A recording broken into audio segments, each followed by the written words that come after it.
Matt Robinson is currently a deputy with the sheriff's office, and he physically put handcuffs on his son, the suspect, and brought him into jail. That's completely false. It just so happens that Tyler's father is Matt Robinson.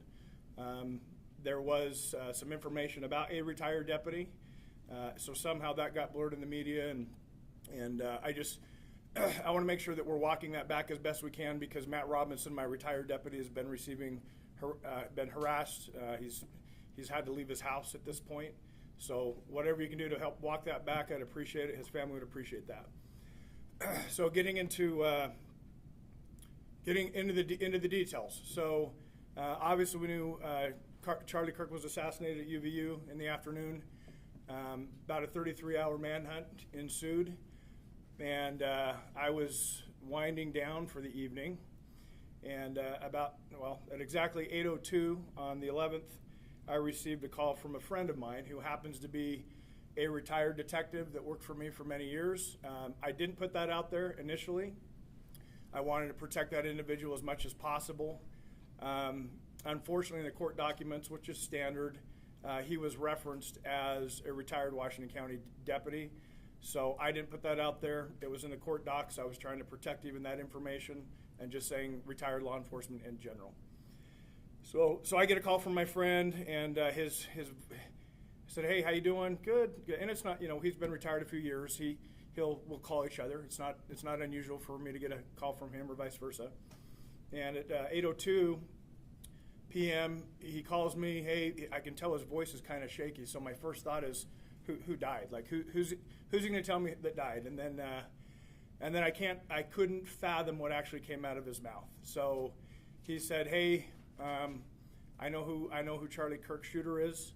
I know the family through religious association, and he's in Washington County now, and we're working on trying to get him to come in voluntarily."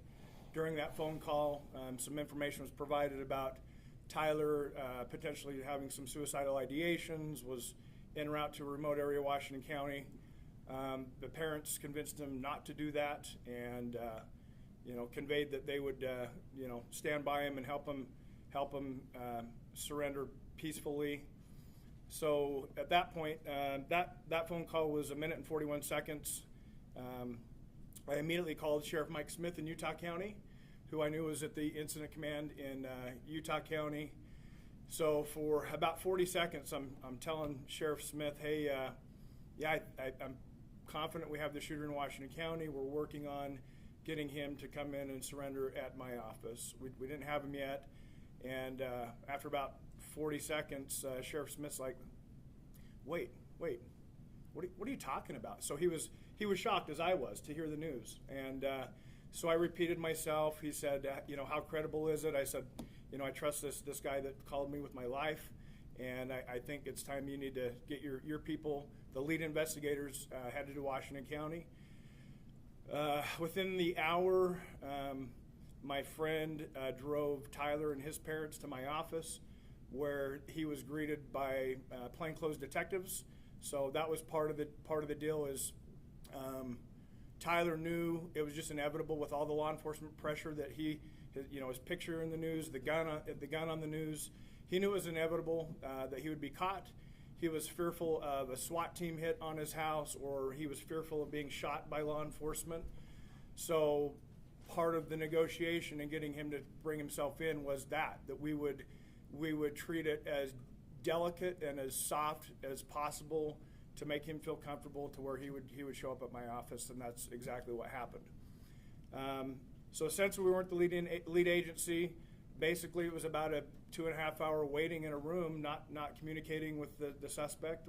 Our job was not to interview, our job was just to get him here. So after about 2.5 hours, we ended up getting federal agents and state agents in, and some of my detectives were asked to go out into the community and secure 2 locations, so the parents' home and the apartment that Tyler was living in, along with the vehicle that Tyler was likely driving up at UVU. So that's about it.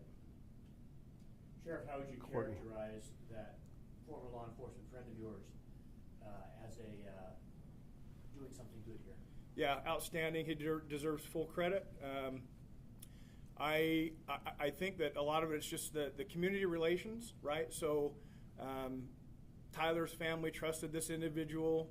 They knew he was involved in law enforcement at some point, and enough community involvement there that they trusted that they could go to this individual and he could contact me directly, and that we could facilitate a peaceful, calm, relaxed surrender, put it that way, right?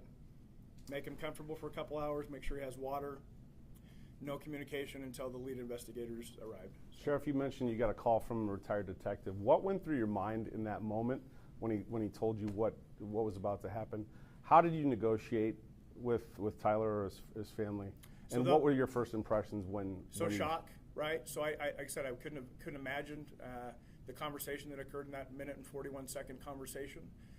But there was negotiation. There was some criteria that needed to be met for him to voluntarily come in, and I agreed to those terms. What did he ask for? Can I ask? He basically for a peaceful, gentle, comfortable transition for him to come out. Again, he knew he was going to get caught. He didn't want a big SWAT team hitting his parents' house or his apartment. He was truly fearful of being shot by law enforcement. So that the conditions were as relaxed and comfortable and almost to the point of inviting. And if at the end of the day we accomplish him surrendering peacefully on his own, I'm gonna make some concessions to make that happen. And what was his mood when you first saw him? I would describe it as quiet and somber. So not talkative. Did he say anything? No. Go ahead.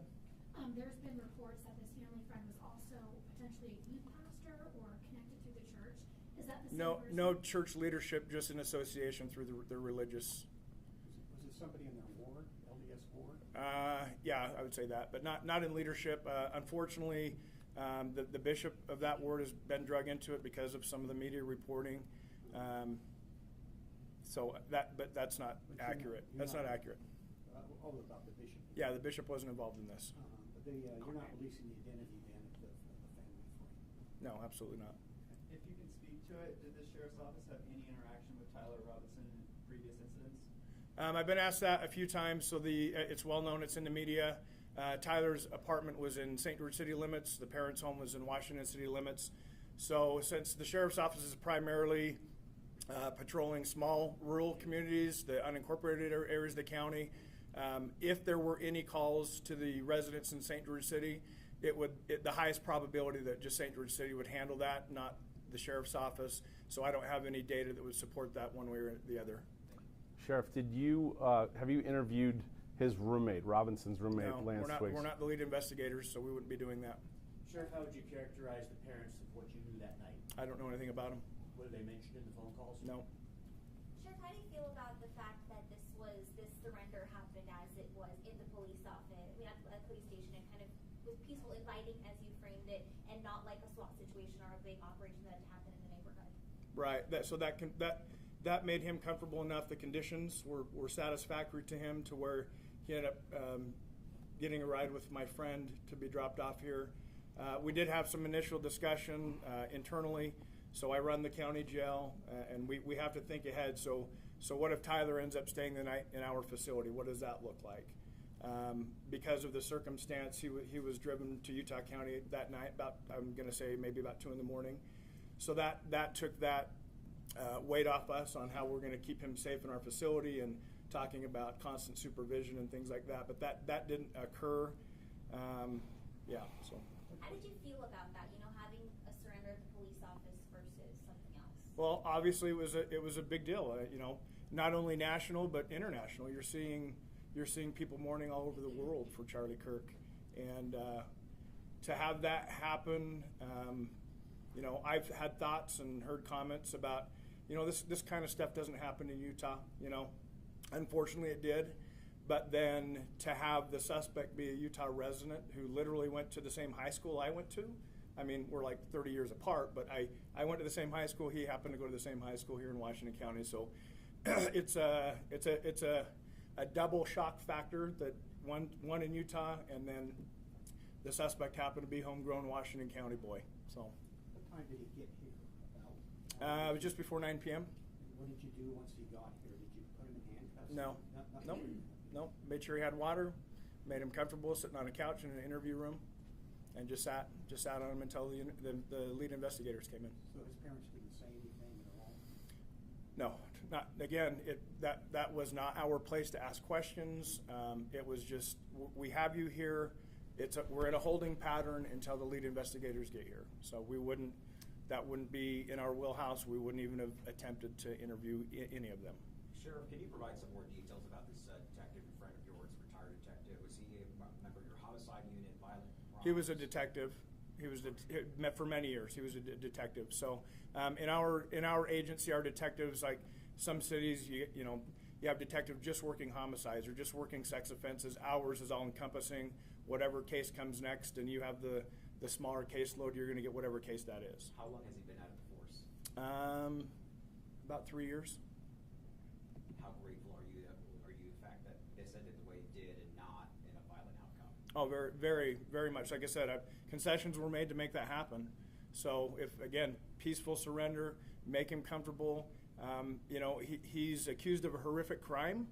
So it's kind of odd to be in that, again, accused of a horrific crime, but then we are treating him very civilly, very humanely, and that's just part of the job. We do that on a regular basis, try to make people comfortable so they're relaxed and not bombard them with negativity or a hammer fist or stormtrooper type approach. We wouldn't do that. Sheriff, how many total phone calls were made between you and the retired detective? There were several follow-up phone calls that night. One was between my command staff and my friend, just them letting me know, hey, he is in the building. We have him in an interview room, and there's been several follow-ups since then. Just me checking in on him, and all the way from that first call to say we're here, kind of a phone call. Correct. Prior to him turning himself in, did you guys have any clue that maybe he was in the Washington area at all? No, not even a hint. And that was part of the shock factor, right? Is he could have been anywhere. Most people that are involved or accused of things like that, they'd want to get out of the area as soon as possible. So the fact that he came home basically was part of the shock factor, I think. You said he was afraid of being shot. What did he say exactly? How did he express that? Just that. Any concern for? just that. One of his fears of being shot by the police. Period. That's it. That was your friend that said that, or was that? That my friend conveyed that to me through conversation with Tyler's parents. Any concern for the family and the roommate safety if and when they come back to their home in Washington City or in St. George? Any concerns from No, absolutely. They need to lay low for a long time, unfortunately. So even, I'll throw this out there. I have a second cousin with the last name Robinson. He happens to be an optometrist in town. And his office has been receiving threatening phone calls just because of his last name. So to put somebody in that kind of burdensome situation when they had nothing to do with it, no relation to the family, just think about how the actual individuals involved in this incident are feeling right now. Are you placing any deputies at their house, outside their house, anything like that? So that's not our area of patrol, so the cities would handle that. If that request came in, but I don't have any insight there. Sheriff, can you describe the handoff that occurred from Tyler Robinson to the authorities that came down from the north? Yeah, they parked in my parking lot. Oh wait, the lead investigators. So by the time they were in town, Tyler was sitting in an interview room with his parents when they arrived. So they were already in this building when the lead investigators arrived. And how did that handoff go down? Was he handcuffed? No, he was sitting on a very comfortable couch with a water bottle in his hand, not restrained. He was again cooperative, somber, quiet. Sheriff, since then, what has this whole ordeal been like for your county and office?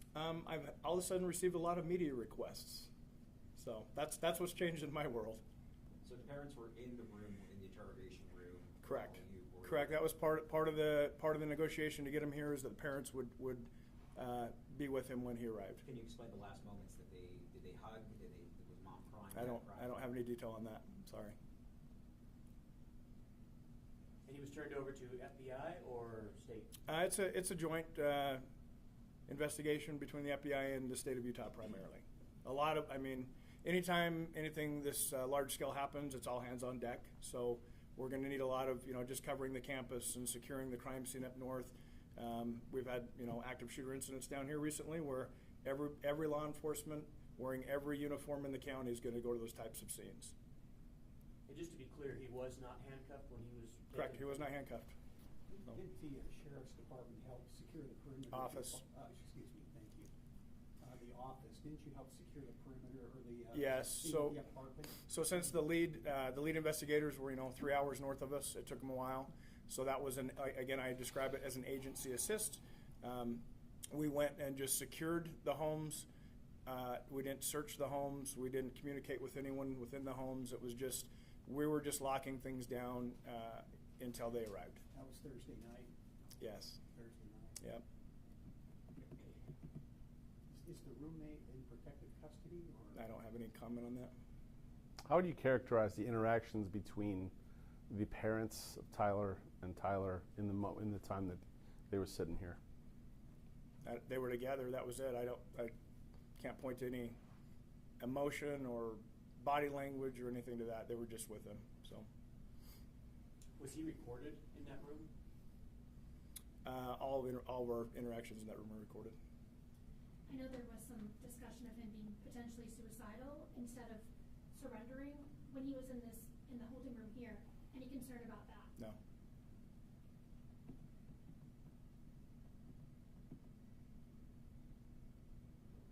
Okay, we can sit here and stare at each other all day, or we can be done. Good? Okay, thank you. Thank you. We'll try and get the right mics back to you, but I'm not going to wear these all day because then you'll be spying on me and sneaking on me all day, right?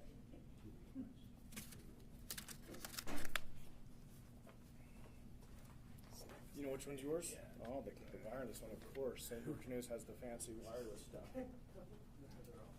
You got it labeled? Yes. I'll let you guys just harass me a little bit, but don't go for my gun. I get it. Okay. Yeah, good turnout. The 22. I debated on doing it yesterday, but I said let's give them some notice so we can get people there. Thanks, Sheriff. Okay. Thanks for coming, guys. Hope it was accommodating. Yes, you were. Did it get too aggressive on the search coming in? You hear programming? I do.